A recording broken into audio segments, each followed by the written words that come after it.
శుభోదయం అందరికీ. ఇవాళ హ్యాపీ గణేష చతుర్థి, వినాయక చవితి అందరికీ శుభాకాంక్షలు. ఎండుమిరపకాయలు, మినప్పప్పు, జీలకర్ర, ఆవాలు, పచ్చిమిరపకాయలు.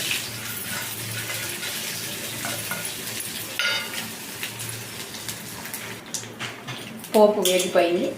ఉడకబెట్టిన శనగలు,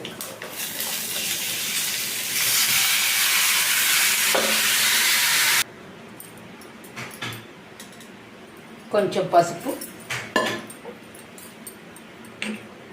తగినంత ఉప్పు, కొంచెం ఇంగువ. చాలా రుచిగా ఉంటుందండి ఇంగువ వేస్తే. కరివేపాకు, ఫ్రెష్గా తురిమిన కొబ్బరి.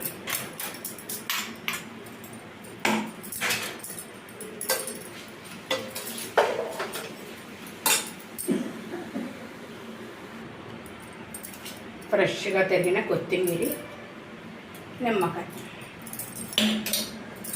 గుమగుమలాడే సుందరు గణేశుడికి ప్రసాదం.